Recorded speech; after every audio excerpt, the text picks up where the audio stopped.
সারা বছর রেডিওর খোঁজ না করলেও মহালয়ার ভোরের আগে থেকে ঝাড়পোছ করে রাখা রেডিওতে আকাশবাণীর সম্প্রচারিত মহিষাসুর মর্দিনী শোনেননি এমন বাঙালি খুঁজে পাওয়া দুষ্কর।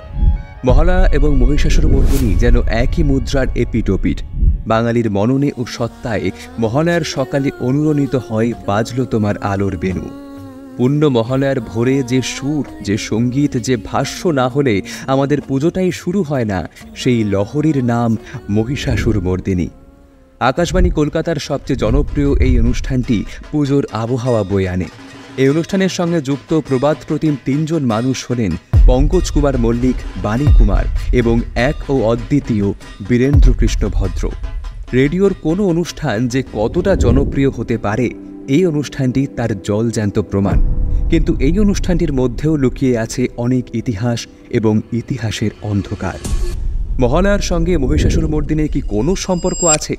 না, মহালয়ার আচারের সঙ্গে মহিষাসুর মর্দিনী অনুষ্ঠানের কোনো যোগাযোগ না থাকলেও আকাশবাণীর এই অনুষ্ঠান যেন বাঙালির যাপনে এক অবিচ্ছেদ্য অংশ হয়ে দাঁড়িয়েছে। সারা বছর বাঙালি আর যাই করুক, যতই ঘুমের ঘোরে থাকুক, মহালয়ার ভোরে রেডিও চালিয়ে মহিষাসুর মর্দিনী শোনাটা কিন্তু মাস্ট। এত বছর ধরে সমান আগ্রহ নিয়ে আজও বাঙালির ঘরে ঘরে মহালয়ার সকালে মানবেন্দ্র মুখোপাধ্যায়ের কণ্ঠে বেজে ওঠে তব অচিন্ত রূপ ও চরিত মহিমা। আর তখনই মনে হয় সার্থক এই বাঙালি জীবন। 1932-এ বাংলা বেতার কেন্দ্র আকাশবাণীতে বাণী কুমারের হাত ধরে তৈরি হল বসন্তেশ্বরী নামক একটি গীতি আলেখ্য। সুরারোপ করলেন পঙ্কজ কুমার মল্লিক, পণ্ডিত হরিশচন্দ্র বালি। অনুষ্ঠানটির সঙ্গীত পরিচালনা করলেন রাইচাঁদ বড়াল। অনুষ্ঠানের গ্রন্থনা করলেন বীরেন্দ্র কৃষ্ণ ভদ্র। তৈরি হল বাংলা বেতার ইতিহাসের এক নব দিগন্ত। তখনও নামকরণ হয়নি কিংবা পায়নি এত জনপ্রিয়তা, কিন্তু তখন থেকেই বাঙালির মনে তৈরি হলো এক অলৌকিক সুরমূর্ছনা। ঠিক পরের বছর 1933-এ হলো পরিবর্তন ও পরিবর্ধন। মহালয়ার সকালে বাজানো হলো এই বিশেষ অনুষ্ঠান। এর সঙ্গীত পরিচালনা করলেন পঙ্কজ কুমার মল্লিক। যদিও বেশ কিছু গানের সুর দিয়েছিলেন হরিশচন্দ্র বালি, সমীর খাঁ। ধীরে ধীরে এই অনুষ্ঠান জনপ্রিয় হতে থাকে। একসময় নাম হয় মহিষাসুর বধ, সেখান থেকেই মহিষাসুর মর্দিনী। 1966 সাল পর্যন্ত অনুষ্ঠানটি সরাসরি সম্প্রচারিত হতো। অনুষ্ঠান শুরুর পূর্বে বীরেন্দ্র কৃষ্ণ ভদ্র স্নান করে শুদ্ধ আচারে এসে শ্লোক পাঠ করতেন। এরই মধ্যে 1976 সালে তৈরি হয় এক বিতর্ক।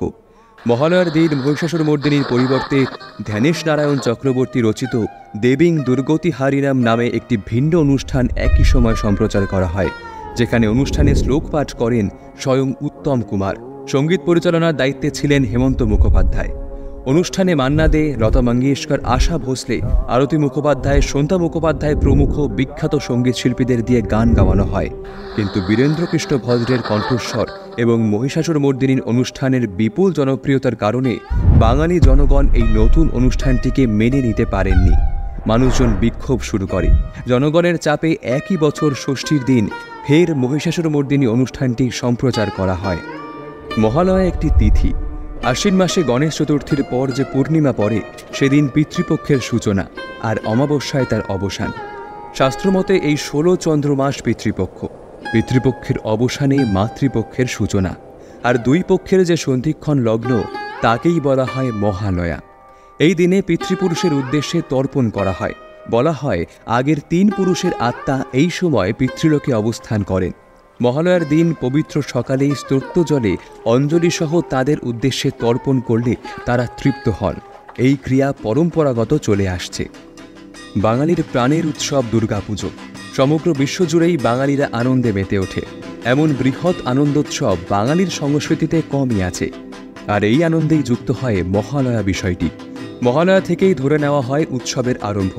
পুরাণ অনুযায়ী মহিষাসুর নামক অসুরকে বধ করার দায়িত্ব দেবতারা এই দিনই দিয়েছিলেন।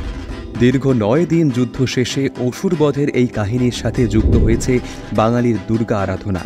আসলে অশুভ শক্তির বিনাশ করে শুভ শক্তির প্রতিষ্ঠাই এখন প্রতীক হয়ে বাঙালির মননে সঞ্চারিত হয়েছে। বাঙালির দুর্গাপুজো অকালবোধন। তার ইতিহাস ও উৎস নিয়ে আছে অনেক আলোচনা। পিতৃপক্ষের অবসানে ও মাতৃপক্ষের সূচনা লগ্নে বাংলার প্রকৃতির মধ্যেও দেখা যায় একটা অসাধারণ রূপ। বাঙালির সংস্কৃতিতে জুড়ে আছে মহিষাসুর মর্দিনী। পৌরাণিক পটভূমিতে নির্মিত হলেও বাঙালির নিজস্ব আবেগকে সঞ্চিত করতে পেরেছিল সেই সন্দেহ নেই। এমন জনপ্রিয় স্থায়ী অনুষ্ঠান পৃথিবীর বেতার ইতিহাসে আছে কিনা সন্দেহ আছে। ধর্ম, বর্ণ, জাতি নির্বিশেষে মানুষের হৃদয়ে আসন করে নিতে পেরেছে। সর্বোপরি মহালয়ার সাথে দুর্গাপুজোর সমন্বয় ঘটিয়ে সংস্কৃতির নতুন মাত্রা দিতে পেরেছে এই অনুষ্ঠান। আকাশবাণী আমাকে বাদ দিয়েছে বলে কি আমি আকাশ বাদ দেওয়ার চেষ্টা করব?